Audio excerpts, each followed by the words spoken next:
The real story of Indian army soldier शहीद बाबा हरभजन सिंह। 4 अक्टूबर 1968 Sikkim. India China border पर देश की सुरक्षा में तैनात जाबाज जवान बाबा हरभजन सिंह अपनी मौत के बाद भी 48 सालों तक सरहद की सुरक्षा करते रहे।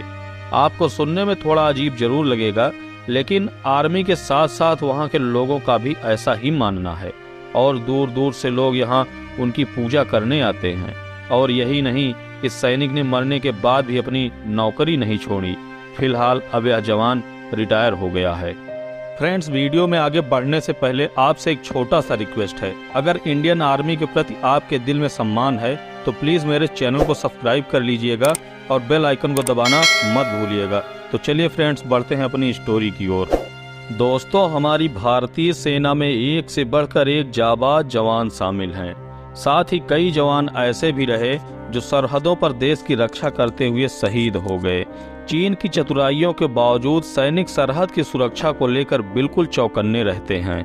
लाख विषम परिस्थिति आए, लेकिन यहाँ भारतीय सेना का कोई बाल भी बांका नहीं कर सकता, क्योंकि यहाँ सैकड़ों सैनिकों के साथ एक ऐसा भी सैनिक तैनात है जो दिखता नहीं पर यहाँ मौजूद है। मैं ऐसे भारतीय वीर सपूत को कोटि कोटि नमन करता हूँ। बाबा हरभजन सिंह का जन्म 30 अगस्त 1946 को गुजरावाला पंजाब के सरदाना गांव में हुआ था, जो कि अब पाकिस्तान में है, वहां हुआ था। उन्होंने अपनी प्राथमिक शिक्षा वहीं के स्थानीय स्कूल से प्राप्त की थी। इंडियन आर्मी के रिकॉर्ड के मुताबिक 1966 में हरभजन सिंह पंजाब रेजिमेंट में एक सिपाही के रूप में भर्ती हुए थे। फिर कुछ समय बाद उनकी पोस्टिंग सिक्किम के नाथुला में हुई। कुछ समय बाद एक हादसे में उनकी मृत्यु हो गई। वहां के स्थानीय लोग और सेना के रिकॉर्ड के मुताबिक ये हादसा तब हुआ जब वे घोड़ों के ऊपर खाने पीने की सामग्री लादकर तुकुला से डोंगचुई ले जा रहे थे और उस दिन बारिश के साथ साथ काफी बर्फबारी भी हुई थी। तभी वो वहां फिसलकर नाले में गिर गए। पानी की तेज धारा में उनका शरीर बहकर घटना स्थल से 2 किलोमीटर दूर चला गया। आर्मी के लोगों ने उनकी बॉडी को ढूंढने का बहुत प्रयास किया, लेकिन फिर भी शरीर का कुछ पता नहीं चला। सेना के अधिकारियों को लगा कि हरभजन सिंह अपनी ड्यूटी से बचने के लिए भाग गए हैं, लेकिन उसके अगले ही दिन रात में बाबा हरभजन सिंह अपने एक साथी के सपने में आए और उन्होंने अपने साथी प्रीतम सिंह को बताया कि उनका मृत शरीर कहाँ पड़ा है। फिर सुबह होते ही जब सैनिकों ने उनके बताए हुए स्थान पर जाकर उसकी तलाश की तो उनका शरीर और राइफल वहीं पर मिला। सेना से हरभजन सिंह को भगौड़ा मारने की जो गलती हो गई थी, तो सेना ने हरभजन सिंह का अंतिम संस्कार पूरे सम्मान के साथ करके एक शहीद जवान की उपाधि देकर अपनी गलती को सुधारा। कुछ समय बीता और फिर से हरभजन सिंह अपने एक साथी के सपने में आए और उन्होंने उससे कहा कि सिर्फ मेरा शरीर गया है, लेकिन मेरी आत्मा हमेशा बॉर्डर पर ऑन ड्यूटी ही रहेगी। पहले तो हर किसी ने सपने की बात को वहम मानकर ध्यान नहीं दिया, लेकिन बाद में बाबा के साथी सैनिकों के साथ कुछ ऐसा होने लगा जो कि बहुत ही आश्चर्यजनक था। जैसे कि किसी से कोई गलती होने वाली होती या कोई अनहोनी घटना उनके साथ होने वाली होती, तो बाबा हरभजन सिंह पहले ही उनके सपने में आकर सावधान कर देते। साथ ही नाथुला पोस्ट पर ड्यूटी कर रहे सैनिकों का यह भी मानना था कि रात में ड्यूटी के समय अगर किसी जवान को गलती से नींद की झपकी आ जाए तो उसे बाबा का थप्पड़ लग जाता था। और जवानों को हमेशा ये एहसास होता था कि बाबा हरभजन सिंह हमेशा उनके साथ हैं। और ऐसा नहीं है कि सिर्फ भारतीय सैनिकों को ही बाबा की मौजूदगी का एहसास हुआ हो, बल्कि बॉर्डर के उस पार भी चीनी सैनिक भी हरभजन सिंह की मौजूदगी को मानते थे। और चीन के तो कई सैनिकों ने भारतीय अधिकारियों से शिकायत भी की थी कि आपका एक सैनिक बॉर्डर के इस पार घोड़े पर सवार होकर घूमता है, उसे आप वापस बुला लो।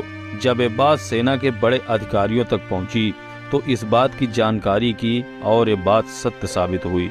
तब मान लिया गया कि जब सैनिक सरहद की रक्षा में तैनात रहते हैं तो उनके साथ एक ऐसा भी सिपाही मौजूद होता था जो दिखाई नहीं देता था, क्योंकि वह एक आत्मा है। हरभजन सिंह सैनिकों के लिए अब हरभजन सिंह से बाबा हरभजन सिंह हो गए। इसके बाद वहीं खाली पड़े एक बंकर में उनका मंदिर बना दिया गया। उसमें उनकी वर्दी, जूते, बाबा का बिस्तर और सभी जरूरी सामान रख दिया गया। सेना ने उन्हें ड्यूटी पर तैनात जाबाज जवान का दर्जा दिया। अब जो नियम कानून सेना में कार्यरत सभी जवानों पर लागू होता है वह सब हरभजन सिंह पर भी लागू होने लगा। यहाँ तक कि तनख्वाह और छुट्टी से लेकर प्रमोशन तक और बाबा के मंदिर की जिम्मेदारी सेना ने खुद संभाल ली। उन्हें सुबह के नाश्ते से लेकर खाना तक भी परोसा जाने लगा और जैसे ही रात का समय होता बाबा के मंदिर का दरवाजा बंद कर दिया जाता, क्योंकि यह उनकी ड्यूटी का समय होता था। कई बार तो वहां पर तैनात जवानों ने सुबह बाबा के कमरे में जाकर देखा तो पता चला कि बाबा के जूतों में कीचड़ लगा है और बिस्तर पर सलवटें पड़ी हैं, जैसे कि बिस्तर से कोई सोकर उठा हो। बताया जाता है कि जब भी नाथुला में भारत और चीन के बीच फ्लैग मीटिंग होती थी तो बाबा हरभजन सिंह के नाम की एक खाली कुर्सी रखी जाती थी और बाबा हरभजन सिंह को भी सभी जवानों की तरह 2 महीने की छुट्टी भी दी जाती थी। उन्हें उनके गांव भी भेजा जाता था। इसके लिए ट्रेन में एक स्पेशल सीट भी बुक की जाती थी और 3 सैनिकों के साथ उनका सारा सामान उनके गांव भेजा जाता था। जब बाबा की छुट्टी पूरी हो जाती थी तो वापस उन्हें बुला लिया जाता था और गांव वाले भी बड़े हर्षोल्लास के साथ बाबा को स्टेशन तक विदा करने आते थे। जिन दिनों बाबा छुट्टी पर होते थे तो उस समय पूरा बॉर्डर हाई अलर्ट पर रहता था, क्योंकि उस समय बाबा हरभजन सिंह की कोई मदद नहीं मिल पाती थी। सन 2006 में हरभजन सिंह को रिटायर्ड कर दिया गया और लोगों का मानना है कि बाबा यहीं नाथुला में बने मंदिर में ही रहते हैं और अब भी देश की सेवा कर रहे हैं। ऐसा माना जाता है कि बाबा जेलेपला दर्रे से लेकर नाथुला दर्रे तक भारतीय सरहद की रक्षा करते हैं। नाथुला में बाबा हरभजन सिंह की याद में 2 मंदिर भी बनाए गए हैं, जिसमें से एक ओल्ड बाबा मंदिर जो कि ओल्ड सिल्क रोड पर बना है और दूसरा न्यू बाबा मंदिर नाथुला में ही है। फ्रेंड्स, क्या आप भी पहले से बाबा हरभजन सिंह के बारे में जानते थे? क्या आपने भी यह मंदिर देखा है? अगर हाँ तो अपना अनुभव कमेंट करके हमें जरूर बताएं। हमारी वीडियो आपको पसंद आई हो तो प्लीज़ लाइक करिएगा, शेयर करिएगा और हमारे चैनल को सब्सक्राइब कर लीजिएगा। मिलते हैं नेक्स्ट वीडियो में। जय हिंद, जय भारत, वंदे मातरम।